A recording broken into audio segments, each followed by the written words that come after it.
Welcome. We're a couple seconds off. I apologize. The joy of technology, eh? We are live with the wonderful Mr. Sid Anderson, all the way over from Kenya, Nairobi. How are you, sir? I'm doing very well. Thanks for having me, Natan. Of course. I've got my Greek Mountain tea. We are ready to talk some high level power performance plays this morning. We are going to get into some mystically fun stuff. I can tell you that. It's going to cover two or three different quadrants of excellence. And we're going to get all this wrapped up in the next 20, 30 minutes. If you have comments, if you have questions, if you want to speak to me or Sid, pop it into the comments chat live. We have magical people in the background that you can't even see that are going to be answering and giving information and taking care of all your questions and chats. Now, let's start this party off. Sid, the topic is how much exercise do I need to do to start to see some results? Well, that's a great question. And I would first say, well, no, let's just give you the standard answer. The CDC recommends that you have a minimum of about 150 minutes of cardiovascular exercise a week. That would mean about 30 minutes 5 times a week, according to the CDC, plus maybe 2 strength training sessions for about 20 minutes each. All right. However, what happens if you're not a fit person or you don't have a history of exercise? Well, then what I would say is that if you just start off with where you are, even if it's walking 10 minutes a day, just getting off the couch, walking 10 minutes a day after dinner, and working your way up to 30 minutes a day, and doing that, say, 3, 4, 5 days a week. Okay. What we have found and what exercise physiologists can attest to is that in that first 1 to 2 months, you will see dramatic improvements in your overall well-being based upon you just starting to be consistent at something. Now, that's a start because you have to start where you are. I Fair. can't take someone who's completely sedentary and then ask them to start running 30 minutes a day, 4 days Half a week. marathon in 2 weeks. Let's do it. Well, they're at any given time, even seasoned runners, about 15% of us are always injured. Oh, So no. let's not go there. Oh, Let's no. start off with where, yeah, I know. Let's start off with where you are and then Okay. gradually build up to those CDC recommendations. Okay. And once you meet those recommendations, of course, we can add more time depending on your schedule, or more intensity, or more variety of activities. And in terms of the 2 strength training sessions that I recommend at any age, 20, 30, 40, 50, 60, 70, 80 years old, strength training is like a mandatory thing, trust me. Those 2 sessions, sure, 10, 15, 20 minutes. I've got an executive workout that takes about 12 minutes of strength training that covers the whole body, all the major muscle groups. In 12 minutes. And yeah, easy peasy. I believe you guys You guys, shared if that. you're listening to this now, you got to think about that. In 12 minutes, he can do that for you. You got to reach out. You got to talk to the man himself. Wow, that's cool. Huh.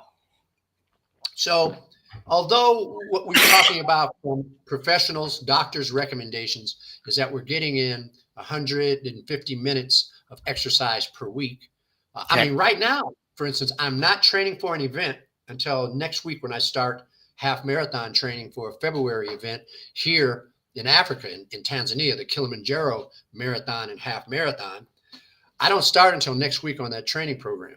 So I think right now, as a lifelong athlete, I'm putting in about 2 hours, 2 hours and 20 minutes of exercise a week. That'll probably double by the second week of February.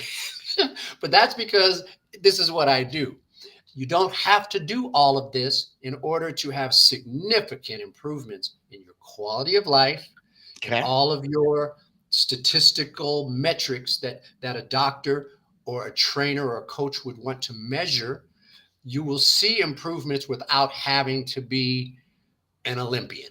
Okay, just so you know, guys, Okay. You don't have to look like a trainer, because remember, a trainer, it's our job. Okay, everyone that's watching, you may have other jobs. You don't get to spend your time monitoring your protein and carbohydrate intake.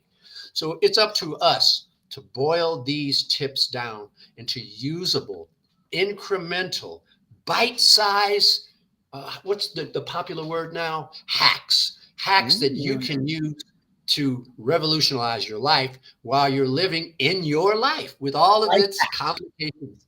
Yeah. I like How that. does that sound? Life hacks. Okay. Okay. So we're looking Yeah. at that's so cool. So now we answered the question that everyone's been asking since the beginning. How much exercise do you need to see to start seeing results? You need 12 minutes, but you need to do that consistently. I think that the most important thing is to develop a routine, a habit. Okay. Whether you carve out 10 minutes in the morning or 10, 15, 20 minutes after dinner, let's make it a habit. I've got an aunt that lived in Tallahassee. I believe she's still there. And when we went to visit her about 2 summers ago, boy, it was hot down there. We drove down from Chicago. My brother, sister-in-law, niece, myself, we got down there, and she was in excellent condition as she's in her 70s, right? Okay. But every day after dinner, she said, "Who's walking with me?" And we took a walk through the neighborhood. We just took a walk through the neighborhood, said hi to the neighbors, and greeted them out there. It's kind of a country area, so it was really fun. There were horse stables and scenery, and all of the animals. I'm like, are there gators around here? It's Florida, but but there weren't gators. But my point is that my cousin Rita had a routine, and that routine consisted of walking after dinner almost every day. I think she did it about 6 days a week. And maybe that's why as she ages, she's just so wonderful and vital and active and still working and just a part of her community and is just so alive. And I think that it's those foundational habits that we need to start developing. So although we can talk about target heart rates, we could talk about this many minutes of exercise, let's focus on the reality. We need to develop habits that are sustainable, that we enjoy doing. Let's say that you want a morning routine and you just like going out into your garden and just, snipping the rose bushes and doing a little gardening, a little digging. Well, guess what? You'll be bending, doing squats, leaning side to side. We could just add a few hints to that, and all of a sudden, you've got a morning routine. Interesting. Got a morning routine. If I remember correctly, didn't Gandhi say that gardening was one of humanity's best exercises? Something along those lines. I know I read that 10, 15, 20, 30, 40, how old am I? 40 years ago. I read that from Gandhi. He thought gardening was human exercise. Interesting. But it is. It's not like if you garden for a couple hours, you'll know you were doing something. Yeah. You'll feel and it. Remember, we're not talking about 2 hours of exercise. Right. I don't think that's necessary for you to achieve significant improvements in your quality of life. Take as much time as you can spare right now. If you say, well, I can't do 150 minutes a week, take 10 minutes a day. Let's just get started. Let's just get started, because you might find that 10 minutes a day here, then all of a sudden you're finding ways to take the stairs instead of the elevator. You'll get in steps and exercise each day that will start to add up to significant results as we go through the next 1 year, 3 years, 5 years, 10 years of your life. I like just that. By starting to include more movement in your everyday activities. I think everyone can find 10 minutes a day. And if you multiply that by 7, that's already 70, which is half of the 140, 150 that you're looking for. So starting in on 10 minutes a day and ramping up to a whole whopping 20 minutes a day can give you everything you need. I'll demonstrate for you. I'll give you a quick demonstration. You're at your desk at your office, okay? Or you're on a plane for a long flight, okay? So what many doctors and exercise physiologists would recommend is that every 45 minutes, if you're at a desk job or on a long flight, every 45 minutes to an hour, you want to get up and do 10 to 15 squats. So let's say you're at your desk working. You look up. It's 6:12 p.m. in Nairobi. What is it? 8:12, 9:12 where you are, buddy? I'm going to stand up from my desk. Stand up from my desk. Push my chair back. I'm going to do some squats. Just come in like so. Put in some repetitions. I'll give you a side view. Just stand, squeeze back here, tighten your abs, down and up. And just do a few repetitions. And you would be surprised that just doing 10 to 15 repetitions like that will help to regulate your blood sugar for the rest of the day. Now, so if you had a recommended breakfast, which would be high in protein, not in Right. carbs. We're talking about eating some eggs and sausage, not waffles and syrup. Ha. Okay. Because that will make you exhausted for the rest of the day. But if you get some adequate protein, I would think Dr. Amy Shah has the 30-33 rule. She caters mostly to her female patients, where she asked them to have at least 30 grams of protein in that first meal. Okay. How 30 big grams is of that for fiber. those of us that don't know what 30 grams of meat or looks like or protein? Okay. A palm full of meat is about 30 grams. That would be, say, a chicken breast Okay. or a thigh or chicken thigh, maybe a Okay. bite out of the leg, um, maybe a quarter pound burger. Okay. Okay. Something like that. That's what we're talking about. But if you're eating that, your body will tell you that you've had enough protein for your needs because you'll stop being hungry. Now, if you start with waffles, you'll be initiating a totally different response of food cravings, where you'll be craving food in 2 hours and for the rest of the day. Your blood sugar will be going up and down. So if you start with that adequate protein, it will even out your hormones, suppress that appetite where you don't have to snack between meals. And you basically can eat 2 to 3 meals that day without having to snack in between. That's going to do wonderful things for your metabolism, allowing you to metabolize your own body fat, keeping this area down, right? It's going to maintain your muscle and bone so that you have your body's strength and integrity, which we need as we age. Yeah. I believe that the majority of Americans, if they fall at 70 years old, they can't get up. Oh, that's not They good. can't get up. We don't want that. We want you to be able to bounce up because you still got structural integrity and overall unit body strength, core Yeah. strength, leg Yeah. strength, Yeah. Yeah. large muscles in your legs. Those are the ones that are going to move your lymph fluid around and really get you motivated and keep your metabolism going. Those are the areas that if you lose strength there, that, we were talking in a previous conversation, Natan, about folks as they get older having knee pain when they walk. Yep. Now, exercise physiologists and physical therapists know that that's because you're overcompensating in these muscles here in your quads, the muscles that are effectively do knee extension of your lower leg, and not enough strength in your glutes, in your butt. So you got a weak ass and you're overcompensating with your quads, and it's putting a strain on your knee. And that is where the knee pain is coming from.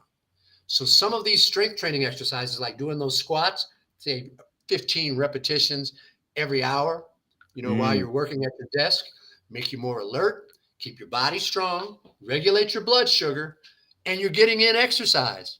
And even if you didn't have 30 minutes every morning to dedicate to it, because you got to get the kids off to school, you've got to get dressed, you've got to pack your wife or your husband's meal, then you got to head out to your job. No time. So that's Yeah. okay. We'll take the stairs whenever we can. We'll do those squats several times a day while we're at work. Boy, we'll feel better while we work, and we won't be like this at our desk. Right. Right. We'll start off with And protein and not carbs.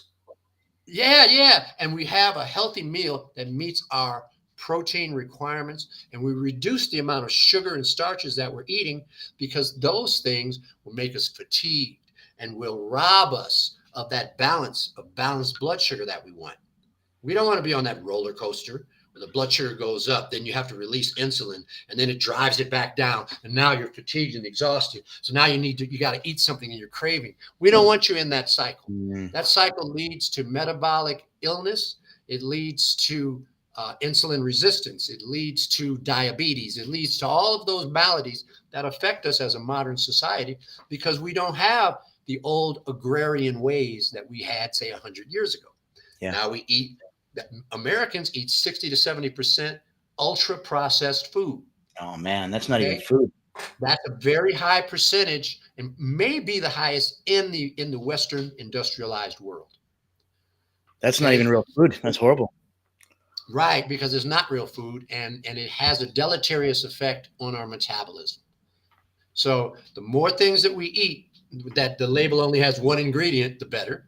If we can ever find time to get back in our kitchens and prepare some things ourselves, rather than just take something out of a box where it has a paragraph of ingredients with scientific terms that I know can't possibly be food, yet we're eating it. If we can get it and reduce as much of that as possible, and do more things from scratch, I think we'll be on the right track. I hope that doesn't turn too many people away, because No, I I know like we don't that. always, I know we don't always have time to get into the kitchen. But it makes sense to change it, because if you're there and you're going to eat the same time it would take you to make waffles with sugar is the same time it'd take you to do that proper protein mix. Yeah, to just boil a few eggs in the morning while you're getting dressed, and I don't Out know. of curiosity, so if people got, Very let's well. say they've got a sugar craving in the morning and stuff, and we're supposed to satisfy the protein first, what if they added fruits with that? Does that give them the craving that they're looking for with something sweet, but at the same time not screw up with the protein? I need to get into this a little bit. There's some Okay. nuance here. For one thing, hunger is hunger, and craving is not hunger. Right. You're talking about a craving for sugar. Right. If I somebody has would that. I would suggest that you ignore that and eat your protein, because that will satisfy your appetite, the actual hunger your body's cellular needs. Because protein and fat are essential macronutrients that your body does not create itself. Right. Carbohydrates and sugar are a non-essential macronutrient. You don't have to eat it. The body can produce its own blood sugar, its own glucose, gluconeogenesis. You don't have to eat that waffle. The body will take care of its blood sugar without that. I know people tell you to eat carbs and all that, and that's great, but the body can produce its own. There are cultures that eat a lot of carbohydrates and are healthy. But what I'm saying is that we're probably eating many, many, many times more than we need for our level of physical activity and our cellular needs.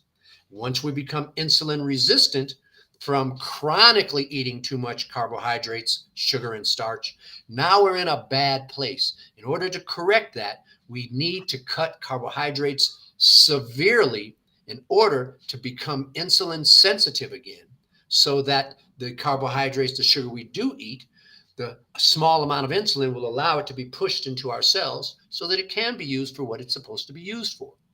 The problem is that rather than eating, say, 30 or 50 grams of carbohydrates in a day, we're eating 200, 300, 400, up to 1,000 grams of carbohydrates a day.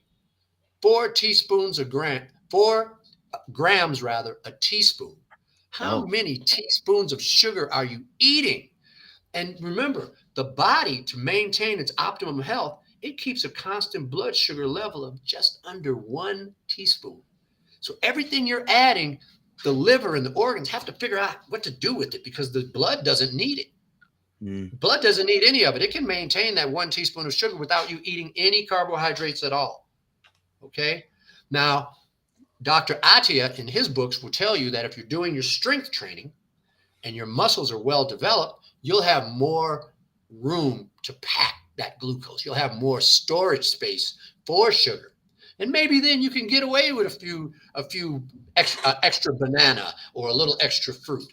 But if you're craving in the morning, I would say have a little water, have a little tea without sugar or anything or cream in it. Have something like that. My Greek mountain tea, I just have that straight. Yeah. Then eat your quality breakfast that meets your protein requirements, and see how that affects your cravings after you eat it.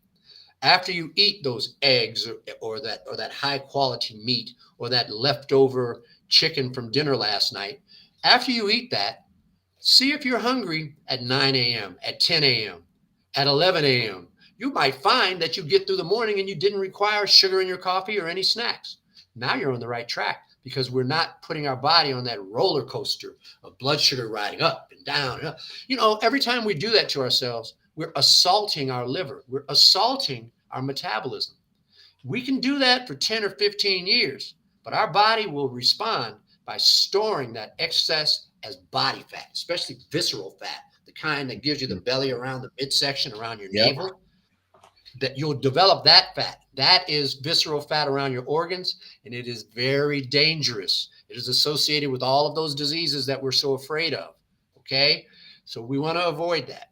So we want to keep our blood sugar level and keep our insulin from rising up to manage the hundreds of grams of sugar that we're loading our body with that it does not want and it does not need, and which taxes us to the point where after about 15 years or so of eating bonbons and waffles every day, eventually, even though year after year we're producing more and more insulin to keep our blood sugar level, eventually the machine breaks. No matter how much insulin we produce, we can't keep the blood sugar. We're so insulin resistant that the body can't dispose of that sugar. Blood sugar rises. Now your doctor says you have diabetes. We've been building this disease brick by brick for 15 years, but you're not diagnosed with an illness by your physician until the damn machine breaks. Your pancreas is exhausted producing all the insulin it can, and it's not enough to handle it. Guess what that doctor does after he diagnoses you with diabetes? I bet there's a prescription coming. Right. For more insulin. More insulin when you've fatigued your capacity to produce enough insulin to push the sugar out of your bloodstream into safe places in your cells. Your body's like, no more. And so now we're going to shoot you up with more insulin to try to push even more in there. This story cannot end well. We have to go back to what we're putting in our mouth, address that, and then we won't have to deal with buying and taking additional insulin because the body is over capacity. I think that's a whole separate topic for another time as well that we can do a deeper dive into. I know. Sorry about that, guys. No, I don't know. I know we're talking about exercise, but no, but it's part of it. You got to at least address it. So now we'll wrap it up in about a minute or so, but let's summarize what we've talked about. Let's give people a glimpse back that maybe were joining us a little bit later. And let's also remind them where they can click and what they can get on and such, because we've got that posted with the links and such. If you want to speak to Sid, if you want to get a one-on-one, there's a very, very good chance that you're going to be able to go through like a personal health audit. And this man is going to be able to take you head to toe, inside and out, and really help you get that quality of life. Yeah, we'll take 15 minutes and we'll talk a little bit, find out where you're at, and see where we might start. And you making some incremental changes that can have dramatic results down the road. Sometimes I think we try to do too much and then we get overwhelmed or fatigued or something bad happens or we get hurt and then we lose our motivation. Let's do this the right way, incrementally, sustainably, joyfully, and long lasting so that it stays with you for the rest of your life. Now you've got something that works. I like this. I hope I spoke emphatically enough. No, I like that. Well done. We didn't even talk about sleep. Dr. Sleep. I haven't even mentioned Dr. Sleep yet. We have to have another one. Ladies and gentlemen, we're going to have Sid come back and join us again. It's going to be fun. It's going to be fun. We will be doing it, we're just getting warmed up. I know. And that's the beauty of it. We've got a quick 30-minute time break, which is why we want to keep people's attention and go. We can only cover so many attention points that we can absorb. Otherwise, it just becomes glue. Okay. So in that context, we will have Sid again. I want everyone to know that these are part of a 7-day-a-week process. Today is Motivational Mondays. Over at Allure Creative Agency, 10 o'clock Eastern, we're going to have an incredible expert every Monday speak, every Wednesday at 1 o'clock afternoon, and every Friday. In between, you get to hear little old me spouting off Tuesdays triumphantly, winning on Wednesdays. You've got all the different positivity from successful Saturdays and making sure that everything works on Sunday. Every single day of the week, there's going to be a little something. It's going to go out on a live. It'll also be recorded. So if you come. Whoa, I can't hear you, buddy. Uh-oh. Testing. There you go. Yeah, you're okay. You lost about 10 seconds. Must have been the imaginary backflip I was doing. Well, you're out again. Oh, technology's fun. That's okay. I think that's the universe telling us it's time to wrap it up before I run out of battery juice or something. I guess so. You know, the astrologers say that today Mercury goes retrograde, so maybe it's the Mercury. Here we go. With your Amen. Ladies and gentlemen, reach out to us. We'll be here and we'll be looking forward to saying hi. Thank you, Sid. Thanks a lot, everyone. Oh yeah, always a pleasure.